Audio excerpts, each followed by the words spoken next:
What's going on, everybody? Dr. Strong here, and today we're going to be talking about why your smartwatch could be detecting early neuropathy. So I'm changing up how I'm doing my videos to hopefully make it where you all can see a little bit better. So please let me know in the comments below if you could see this. There's a lot of information here, so I will put it in a PDF for you, and if you want to get that, just comment me, and I'll make sure to get that to you. But what we're going to be talking about today is how your smartwatch could be helping you determine if you're starting to develop neuropathy, which it's 2025. There are a lot of neat things that we can do. So what we want to talk about is the technology and how heart rate variability indicates nerve function. And so first we need to understand what is heart rate variability. It measures the tiny variation between your heartbeats and is controlled by your autonomic nervous system. Now, neuropathy primarily affects three nerve fibers. It affects sensory nerve fibers, which is commonly known with like tingling, numbness, burning, stabbing, electric like shock sensations, motor functions, so weakness, inability to move, and then most people don't realize that it affects the autonomic nervous system, which is your heart rate, your blood pressure, cortisol responses. So this is why it's very important to understand these metrics when it comes to your health. So when your peripheral nerves start failing, your autonomic nervous system compensates, and this can show up as HRV data. And so things to look for are that you want to look for declining trends, so a consistent downward trend over 3 to 6 months, especially if you're not under unusual stress. You know, if somebody dies or you lose your job or something like that, then obviously that's going to affect your autonomic nervous system. But for most adults, we want an HRV below 20 milliseconds that consistently could indicate autonomic dysfunction. So if you see it going below that 20 ms, then you know that maybe you're starting to develop autonomic issues. And you want to look for erratic spikes and drops rather than smooth variation. So this means that wild variations rather than little consistent changes.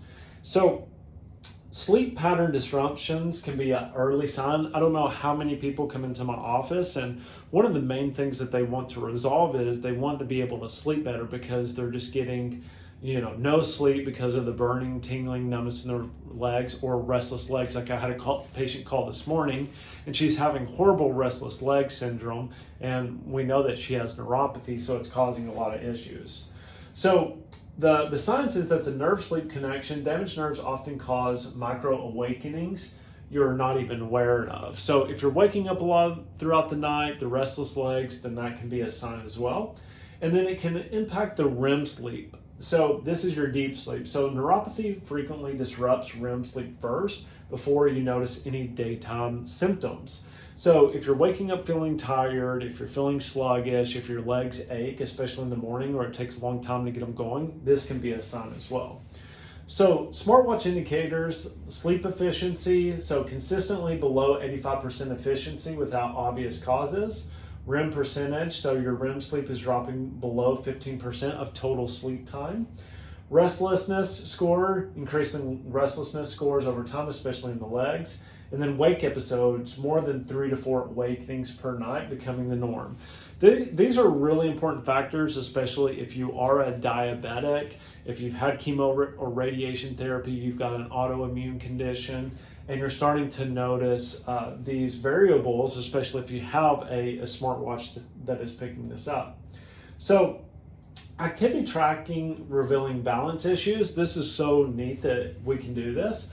But step irregularities, your watch can detect subtle changes in your step rhythm and consistency. Balance metrics, so some of these newer devices can track balance during daily activities to tell you whether you're off or you're at risk for falling, which is especially, if my mom and dad aren't at that age and they don't have this issue, but I would want them to have this so that they could identify, their risk factor, because being in my profession, I know that risk of falling or that falls lead to the worst outcomes possible in the medical, field. And so activity avoidance, so unconsciously avoiding certain activities shows up in your data. So, today I was having the conversation with somebody. I'm like, you got to get on a bike at least like 2 or 3 times a week, to get the fluid out of your legs, to get blood flow down to your legs, and just to help with your heart because he's having some heart issues along with neuropathy as well. So step metrics, so step variability, increasing variation in step length and timing. This is still, revealing the balance issues. Stair climbing, declining stair climbing frequency or speed, so slowing down, going up and down stairs. And then standing time, reduced standing time due to discomfort that you may not consciously notice. So if you're up and down, sitting, having to rest after a certain amount of time, then that can indicate that the legs are weak or there's discomfort in the legs. So now I'm going to go up here to section 2. So we're going to talk about early warning signs, specific metrics that indicate nerve problems. So the red flag combinations, the autonomic trio, so your HRV is declining, irregular sleep, and then reduced activity tolerance. If you're struggling with these, then this can be a really key metric to say, hey, maybe I need to look into, what I'm eating, my blood sugars. You can identify this, obviously, if you have one of the risk factors that I go over in my masterclass about neuropathy and figuring out what to do for it. And then the inflammatory pattern, so elevated resting heart rate, poor recovery, and disrupted REM sleep. And then the metabolic warning, the glucose spikes, if tracked, which I recommend if you don't have any other signs of neuropathy, and you're wondering why, and even if your glucose and A1Cs are showing normal, I would still do some glucose monitoring just to see, because I don't know how many times we catch it when patients don't think that they're a diabetic or have blood sugar issues, and they do. And then, poor sleep efficiency and declining HRV. One of the ways that you know that you're developing diabetes is it's called polyphagia, which means you're hungry all the time, polydipsia, which means that you're thirsty all the time, and polyuria, which means you're going to the bathroom all the time. If you have all three of those, it's highly likely that you have some sort of insulin resistance or blood sugar issues. So case studies, we see that, with our patients, just like I was talking to you earlier, that if we track these metrics, we can see that, hey, they're getting better as far as an outcome potential. And now most patients, we tell them that it can take anywhere between 6 to 15 months for us to get a good result with this. But ways that you can get quick wins are using these things like smart devices in order to track and see that those metrics are improving. So we look at balance a lot. We do some autonomic nervous testing here in the office. We do some thermal scans to look at blood flow. We also do some testing here for nerve function as well, the Toronto Clinical Scoring System. And what we see is that we can see improvements about every 3 months is how often we retest with our patients that are undergoing care, no matter what the cause is. And so what the data actually means is just understanding that, that the autonomic nervous system is kind of your window into this to see if you're going to lead to more, sensory issues or motor issues later on. But it's just something that's commonly overlooked because we didn't really have the tools that we do now to do it. So step 3, here are the action steps. So when to be concerned versus normal variations. Normal variations are day-to-day fluctuations that are normal. We're looking for consistent trends over months. So, just kind of be aware if you, like I said, if you have something stressful happen, if you have an injury, obviously that's going to, affect those trends. But seasonal changes account for seasonal variations, stress periods, and lifestyle changes. And then age considerations, what's normal varies by age, a 30-year-old versus a 60-year-old. But we have plenty of 80 and 90-year-olds, especially here in Florida, that are doing extremely well. Like they're still out running, biking in the heat. So there's not really an excuse, but everybody is a little bit different. So we try to take that into account. So how to optimize your wearable for health monitoring. So continuous monitoring, just making sure that it's continuously monitoring your heart rate for better HRV. Sleep tracking, where you're bedded consistently. Sporadic data doesn't really mean a whole lot, so we need consistency, at least for 3 months. And then enable automatic workout detection for comprehensive activity data. And then the data collection best practices are consistency, timing, and then environmental factors. wear your device every day, and then check your metrics at the same time daily for accurate trends, and then note major life changes that it could affect your data as well. So taking all these into account. Now, the next thing here is when to seek professional help. So immediate red flags or rapid changes, any metric changing dramatically over 2 or 4 weeks, multiple system involvement when sleep, HRV, and activity all decline together. That's kind of a red flag, like, hey, I need to figure out what's going on. And then symptom correlation, when data changes coincide with new physical symptoms. And then finding the right healthcare provider. So not your primary care. Most PCPs aren't trained to interpret wearable data for neuropathy. Functional medicine practitioners like myself look for providers who understand the connection between metrics and nerve health.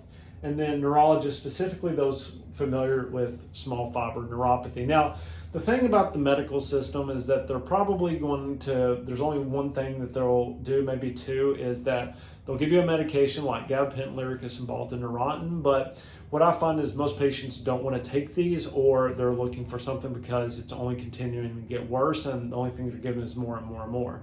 Now, remember, that's the same principle when it comes to these injections that they do as well, is that they never fix the problem. So what to bring? You want to bring data screenshots, 3 to 6 months of trending data, not just current readings, a symptom journal, and a lifestyle timeline. So any physical symptoms, even minor ones, and then major changes in diet, stress, or medications in the environment are super critical. I don't know how many times, like I just had a case and I found that she was sitting on her legs while she was working from home, which was causing a compression of her superficial tibial nerve and causing her horrible pain while she was sleeping, or she couldn't sleep, and it was the root cause of her neuropathy. So the more data you have, the better the chances are that you're going to get better. And then, so let me pull this out here. And then, so here is section 4. So this is where we're going to talk about the prevention protocol. So my top 3 recommendations for this are, we want to optimize the metabolic components such as blood sugar control. Even pre-diabetic blood sugars can damage nerves. So get a continuous glucose monitor for 2 weeks and see your real patterns. Target keep post meal glucose in under 140, ideally 120, because that's going to let us know that you're not developing insulin resistance. So some devices track your glucose, so use that data, it's super important. So inflammation reduction, you want to do an omega-3 protocol, 2 to 3 grams daily of EPA and DHEA from fish oil or algae. Anti-inflammatory foods, focus on polyphenol-rich foods like berries, greens, tea, and turmeric.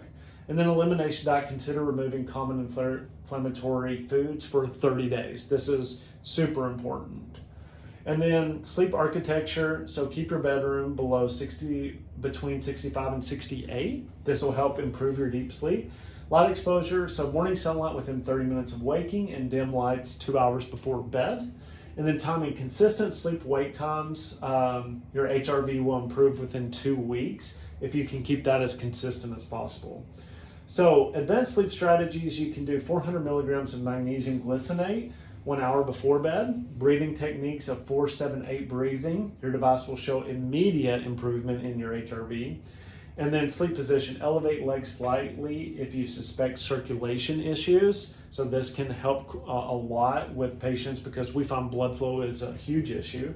So the 4-7-8 breathing is, you're going to breathe in for 4 seconds, hold for 7 seconds, and then out for 8. You can do box breathing, which is like 4 in, hold 4, out 4, which is good too if you have trouble with that long.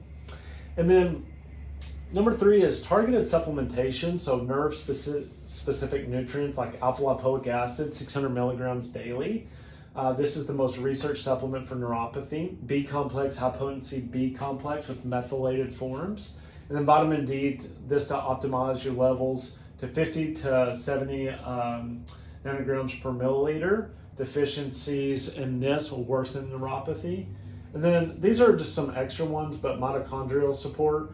So CoQ10, 2 to 300 milligrams a day, especially if you're on a statin, that's very important. And then PQQ is 20 milligrams a day for mitochondrial biogenesis. these are like, if you suffer with like fatigue and energy issues, these are like the creme de la creme. So NAD precursors like NMN or NR for cellular energy support. And then these are just lifestyle modifications. So, you know, on your high HRV days, you push harder with workouts, your nervous system can handle it. On low days, focus more on gentle moving or just complete rest with that. And then trend analysis, if HRV is declining for a week, you want to reduce your exercise intensity. So this way you're not overtraining per se or overstressing yourself out.